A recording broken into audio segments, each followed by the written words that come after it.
Hello everyone, मैं Sangeeta expert में आप सबका स्वागत करती हूँ। जैसा कि हमारा टॉपिक है संचार, जिसको हम संप्रेषण के नाम से जानते हैं। ये एक ऐसा टॉपिक है जो आप 12th के अंतर्गत भी लागू हो चुका है। पहले तो इसका सिलेबस में नहीं था और इसके साथ साथ ये फर्स्ट ईयर में चलने वाला सेकंड पेपर है और साथ में ये आपके फर्स्ट ग्रेड नेट JRF और साथ में आपके लैब असिस्टेंट के अंदर ये टॉपिक हमारा चालू है। कल हमने इसके बारे में एक वीडियो देखा था संचार का, जिसमें अर्थ देखा था और इस संचार शब्द की जो कम्युनिकेशन शब्द है, इसकी उत्पत्ति दो शब्दों से मिलकर बनी है, जिसमें से एक तो हमारा था कम्युनिस और एक होता है कम्युनिकेयर। दो शब्दों से इसकी उत्पत्ति को हमने देखा था। अब आज का जो हमारा टॉपिक है वो है हमारा कि संप्रेषण के तत्व क्या है। इसके ऊपर जो प्रश्न है कई बार पूछा जाता है।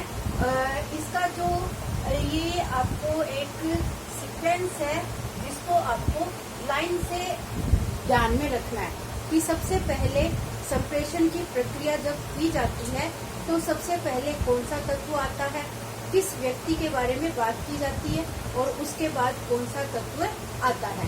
तो इस संप्रेषण प्रक्रिया के जो तत्व माने गए हैं वो 7 तत्व माने गए हैं और इसके बाद हम इनके अलग अलग मॉडल्स देखेंगे। कोई अरस्तु का मॉडल देखेंगे, कोई तिवारी का मॉडल देखेंगे, कोई दामा का मॉडल देखेंगे। तो अलग अलग व्यक्तियों के अकॉर्डिंग अलग अलग ये तत्व है बताए गए हैं कि इसकी जो प्रक्रिया होती है, हमारी संचार प्रक्रिया है, वो किस अनुसार चलती है। तो उन सब का आपको खाली इसमें समझाने वाली बात नहीं है, मैं आपको इनका मतलब बता देती हूँ। जो ये 7 तत्व है इनका अर्थ क्या है। फिर अलग अलग व्यक्तियों के अकॉर्डिंग किसी ने इसमें 3 को महत्व दिया है, किसी ने इसमें 4 को महत्व दिया है, किसी ने इसमें 5 को महत्व दिया। तो अलग अलग व्यक्तियों के नाम के अकॉर्डिंग आपको ये मॉडल्स है वो ध्यान करना है। और जो मुख्य 7 तत्व है जिनके बारे में आपको अध्ययन करना है, डायरेक्ट क्वेश्चन इससे पूछा जाता है कि संप्रेषण के तत्व कितने हैं, तो आपको सीधा सिंपल आंसर देना है संप्रेषण के 7 तत्व माने गए हैं। अगर इसकी जगह पूछ ले अरस्तु ने कितने तत्व मॉडल में कितने तत्व बताए गए हैं, तो उसमें सबसे कम मॉडल के 3 तत्वों के बारे में बताया गया है, जिसको हम SSA मॉडल के नाम से जानते हैं। SSA मॉडल के नाम से जानते हैं। तो सबसे छोटा मॉडल है ये अरस्तु का है।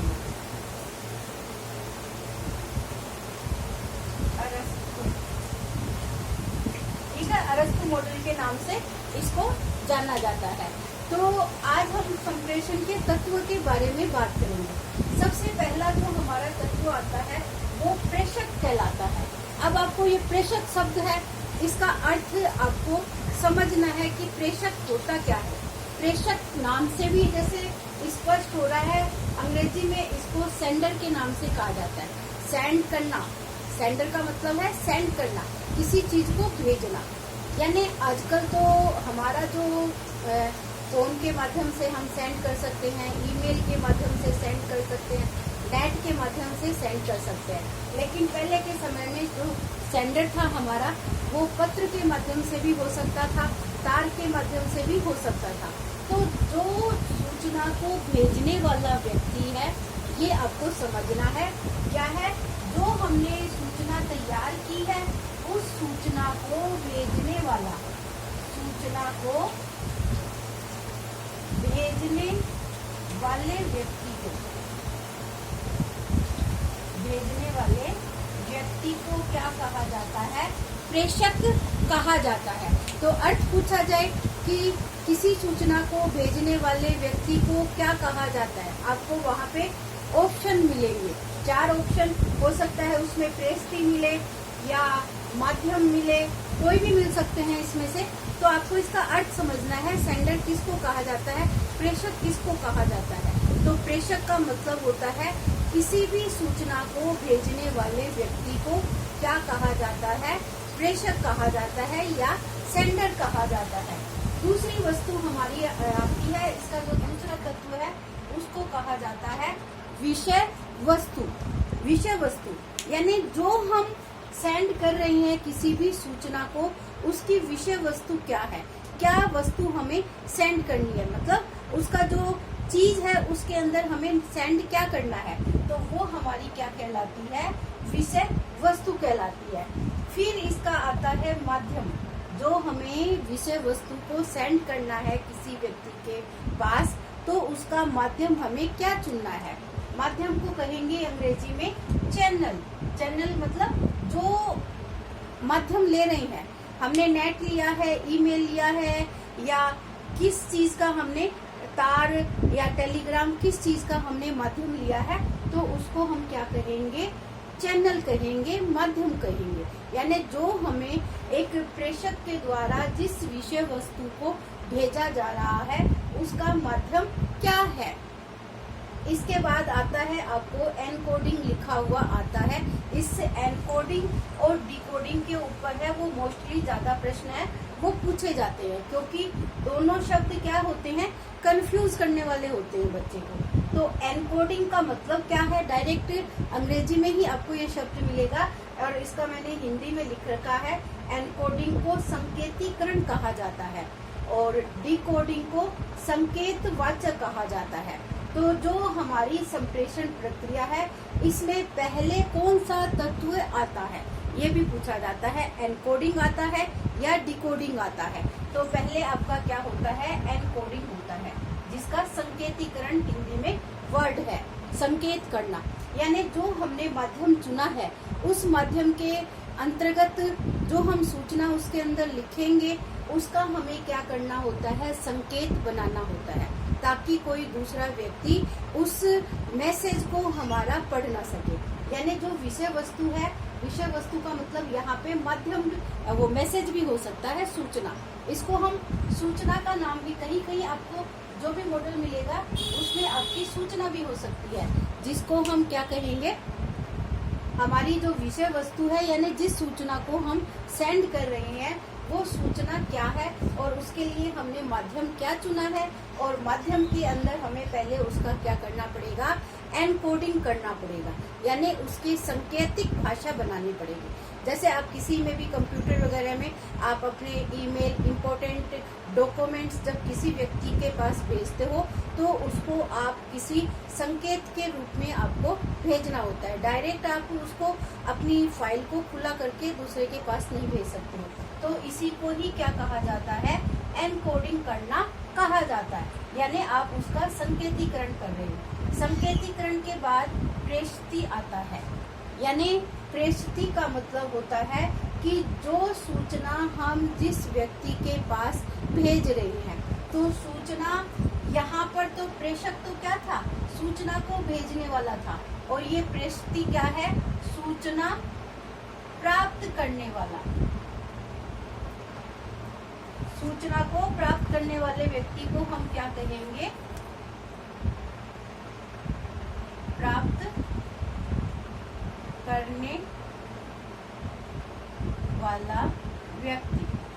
जो सूचना को प्राप्त कर रहा है उस व्यक्ति को हम क्या कहेंगे? प्रेषित कहेंगे। तो प्रेषित, प्रेषक का मतलब भेजने वाला व्यक्ति, और प्रेषित जो हमने एनकोडिंग करके सूचना को भेजा है, ये प्रेषित है। उस सूचना के इसके पास आएगी, इसको पढ़ेगा, फिर इसका जो उत्तर देगा इसका डिकोडिंग करेगा। जो सूचना इसको भेजनी है उसका डिकोडिंग करेगा, यानी उसका संकेत वाचन करेगा। ये सूचना प्राप्त करने के बाद में इसको प्राप्त तो हो गई, लेकिन फिर उसका क्या करने पड़ेगा? जो यहाँ पे संकेतीकरण हुआ था, तो इसको डायरेक्ट उसको संकेत भाषा को पढ़ना पड़ेगा, क्योंकि संकेत रूप के अंदर ये भाषा है, तो उसका संकेत वाचन करना पड़ेगा, और वाचन करने के बाद इसका फीडबैक प्राप्त होगा। फीडबैक का मतलब जो इसके द्वारा इस प्रेषक को जो आंसर मिलेगा वो क्या कहलाता है? फीडबैक कहलाता है। तो ये भी प्रश्न पूछा जाता है फीडबैक के ऊपर कि संचार प्रक्रिया के अंतर्गत अंतिम बिंदु क्या आता है और फर्स्ट बिंदु क्या आता है। तो अंतिम बिंदु तो क्या होता है, फीडबैक होता है, और फर्स्ट बिंदु क्या होता है, प्रेषक होता है। तो इस तरीके से आपको ये सातों नाम है वो आपको लाइन से इनको ध्यान में रखते हुए क्लियर आपके दिमाग में बैठाना होगा कि सबसे पहले प्रेषक, फिर विषय वस्तु, फिर माध्यम एनकोडिंग, फिर प्रेषिती, फिर डिकोडिंग करना आता है, फिर इसका फीडबैक करना। फीडबैक मतलब हिंदी में इसको प्रतिपुष्टि के नाम से भी जाना जाता है। तो पेपर क्या होता है आपका अंग्रेजी और हिंदी दोनों में आता है। कई बार तो डायरेक्ट इसको हिंदी में पूछते हैं और कई बार हिंदी और इंग्लिश में जो ये शब्द होते हैं डायरेक्ट ऐसे के ऐसे ही आते हैं। इसलिए आप लोगों को हिंदी और अंग्रेजी इस तरीके के प्रश्नों में दोनों शब्दों का ज्ञान होना जरूरी है। तो ये तो आ गए हमारे संप्रेषण के तत्वों के बारे में जानकारी। अब हमारा आता है संप्रेषण के प्रकार क्या है। संप्रेषण के यहाँ पे मैंने 3 प्रकार बताए हैं। पहला प्रकार बताया है प्रवाह के आधार पर, दूसरा प्रकार बताया है माध्यम के आधार पर, तीसरा प्रकार मैंने बताया है उद्देश्य के आधार पर। इन तीनों जो प्रकारों की चर्चा है कल भी मैंने आपको थोड़ी की थी, लेकिन उसको सही तरीके से मैंने स्पष्ट नहीं किया था क्योंकि इसका अलग से क्वेश्चन आता है। तो प्रवाह के आधार पर जो हमारा उद्देश्य होता है संचार का, वो 3 प्रकार से होता है। 3 बताए गए हैं इसके, 1, 2 और 3। एक तो कहा जाता है अधोगामी संप्रेषण प्रक्रिया। अधोगामी संप्रेषण प्रक्रिया का मतलब होता है ऊपर से नीचे की तरफ चलने वाली प्रक्रिया। जैसे एक किसी भी मिल के मालिक के द्वारा अपने मजदूर वर्गों के साथ जो संप्रेषण प्रक्रिया होती है, तो वो क्या हुई, ऊपर के स्टैंडर्ड से लेके नीचे के व्यक्तियों के लिए जो संचार प्रक्रिया अपनाई जाती है, तो उस संप्रेषण को क्या कहा जाता है, अधोगामी संप्रेषण प्रक्रिया। इसमें आपको ना क्वेश्चन के रूप में जो मिलेगा वो उदाहरण मिलेगा कि ऊपर से नीचे चलने वाली संप्रेषण प्रक्रिया को क्या कहा जाता है, या एक मिल मालिक का मजदूरों के साथ संबंध है तो उस प्रक्रिया को कौन सा संप्रेषण बताया जाता है। तो इस तरीके से इनके एग्जाम्पल के आधार पर आपको प्रश्न है वो सोल्व करने होते हैं। ऊर्ध्वगामी संप्रेषण।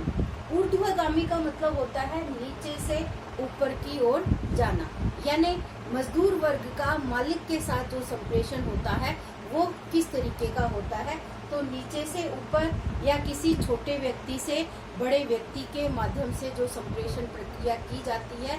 बच्चों का कक्षा में बच्चों का अपने टीचर्स के साथ जो संप्रेषण प्रक्रिया आती है, तो वो संप्रेषण प्रक्रिया हमारी क्या आती है, ऊर्ध्वगामी संप्रेषण प्रक्रिया के नाम से जाना जाता है। समतलीय संप्रेषण।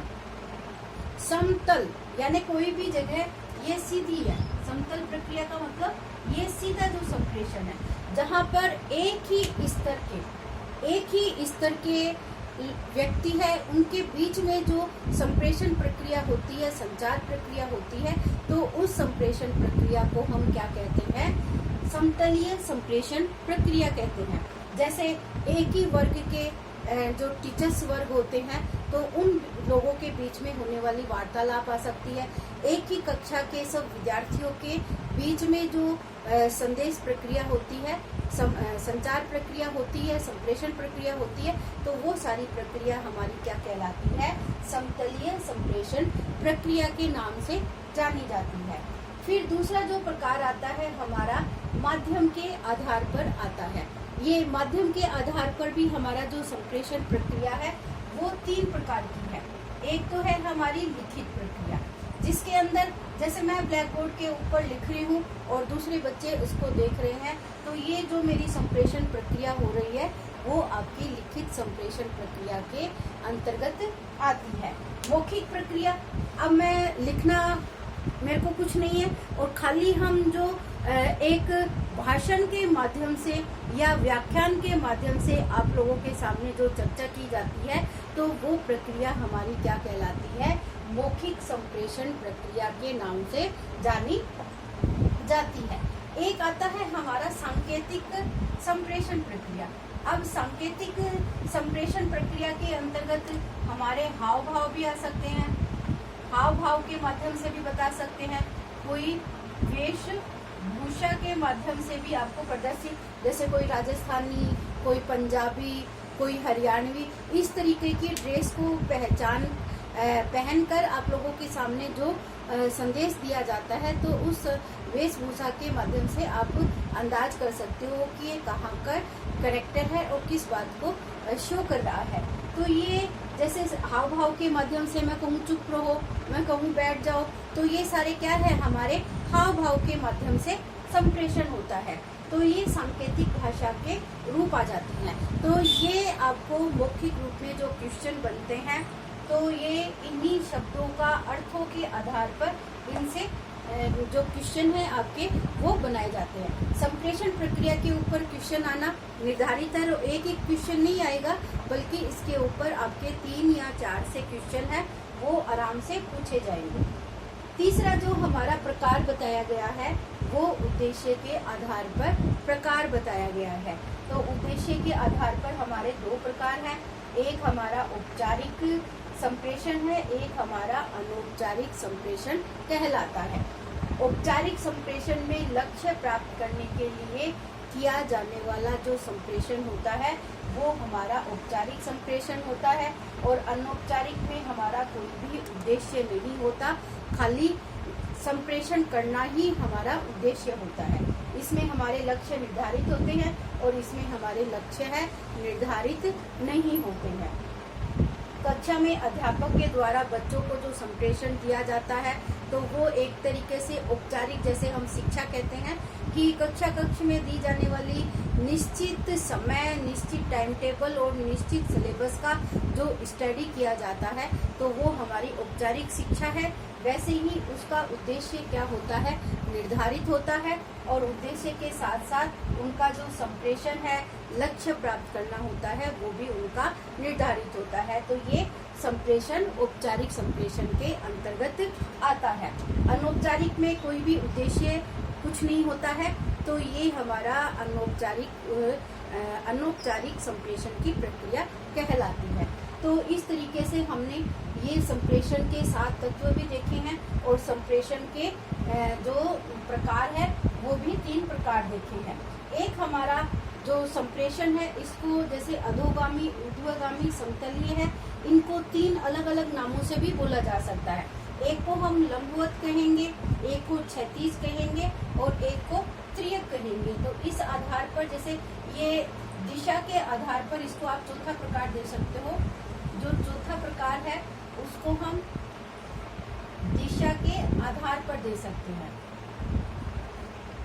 जिसमें पहला तो क्या आ जाएगा, आपका लंबवत आ जाएगा, लंबवत। दूसरा आपका आ जाएगा, वो कहलाएगा क्षैतिज, क्षैतिज। और तीसरा जो हमारा प्रकार कहलाएगा वो कहलाएगा त्रियक। त्रियक का मतलब जो तिरछा चलता है। क्षैतिज का मतलब है कि अपना एक ही पद या एक ही दिशा के अंतर्गत जो चलने वाला होता है, और जो लंबवत होता है जो ऊपर से नीचे या नीचे से ऊपर है, दोनों दिशा के अंतर्गत चलने वाला हमारा ये संप्रेषण है, वो हमारा संप्रेषण है। ये दिशा के आधार पर 3 बताया गया है। एक हमारा लंबवत, जिसको हम ऊपर से नीचे भी कह सकते हैं, ऊपर से नीचे और नीचे से ऊपर, दोनों तरफ चलने वाला। क्षैतिज एक ही स्तर पर चलने वाला। त्रियक है जो तिरछा चलने वाला है, यानी नीचे वाला व्यक्ति है ऊपर से भी बात कर सकता है, अपने बराबर वालों के से भी बात कर सकता है। तो वो दिशा के आधार पर हमारा संप्रेषण आ जाता है, किसी भी वर्ग के साथ अपना संप्रेषण कर सकता है। तो आज का ये जो मैंने आपको समझाने का प्रयास किया है संचार के ऊपर, तो आपको ये वीडियो कैसा लगा? अगर पसंद आया हो तो इसको लाइक, शेयर और सब्सक्राइब करना चैनल को ना भूलना। All the best everyone, thank you.